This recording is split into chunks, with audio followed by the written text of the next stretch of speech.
వ్యక్తిగా ఉండద్దు. నిజమైన యేసు ఎవరో గుర్తించే వ్యక్తిగా ఉండు. యేసుని గురించి అడిగితే నీ దగ్గర సరైన ఆన్సర్ లేదు. హూ ఈజ్ జీసస్ అని అడిగితే నీ దగ్గర సరైన సమాధానం లేదు. యేసుని ఎవరో నువ్వు ఇంకా గుర్తించలేని వ్యక్తిగా ఉన్నావు. యేసు అంటే తెలుసయ్యా అని చెప్తున్నావు కానీ యేసు నా రక్షకుడయ్యా, యేసు కొరకు నా జీవితం, యేసుతో నాకు సమాధానం ఉంది, యేసు మా పర్ల మధ్యాకాశానికి రాబోతున్నాడు, ఆయన వచ్చి తన దూతల బోరులు మ్రోగించినప్పుడు నేను ఆయనతో కూడా ఎత్తబడతాను అనే సాక్ష్యం చెప్పలేని వ్యక్తులుగా ఉంటున్నావు. అంటే యేసు ఎవరో తెలియని పరిస్థితుల్లో ఉన్నావు. నువ్వు నజరేతు లాగా ఉంటున్నావేమో చూసుకో. దేవుడు ఒక సువర్ణ అవకాశాన్ని ఇచ్చాడు. 7 వారాలు 7 సేవకుల ద్వారా అనేక అద్భుతమైన ప్రసంగాలు నీతో మాట్లాడుతూ వచ్చాడు. నువ్వు యేసుని ఎవరో గుర్తించావా? యేసుని ఎవరో గ్రహించావా?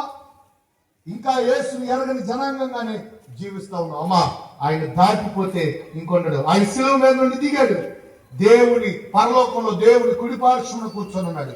మరలా ఆయన తిరిగి రానయ్యున్నాడు, మరలా తిరిగి రాబోతా ఉన్నాడు. ఎవరి కోసమో తెలుసా? ఆయన వారిని తీసుకొని వెళ్ళటం కోసం, తన ప్రజలను తీసుకొని వెళ్ళటం కోసం.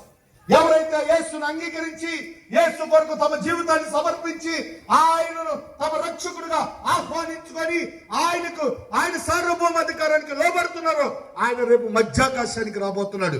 నీ కోసము నా కోసమే. ఇవి నువ్వు అంగీకరిస్తే ఆయన నీ కోసం తిరిగి రాబోతా ఉన్నాడు.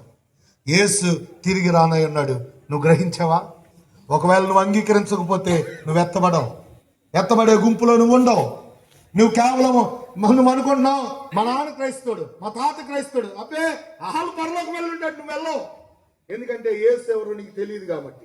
నువ్వు అనుకున్నావు నాకు క్రైస్తవ పేర్లు పెట్టారండి, పరిశుద్ధురాలైన మరియం పేరు పెట్టారు, పరిశుద్ధుడైన యోహాన్ గారి పేరు పెట్టారు, పరిశుద్ధుడైన ఇశ్రాయేల్ గారి పేరు పెట్టారు. పేరు మాత్రమే ఉంది. నువ్వెవరువే? మృతుడివే. ఎందుకంటే నీలో ఆయన జీవం ఇంకా వెలుగు రాలా. నిన్ను ప్రేమతో ఆహ్వానిస్తా ఉన్నా నా ప్రియ సహోదరి. యేసు ఇచ్చిన అవకాశాన్ని, యేసు క్రీస్తు వారు ఇస్తున్న అవకాశాన్ని నువ్వు విడిచిపెడితే నువ్వు మరలా దానిని పొందుకోలేవు.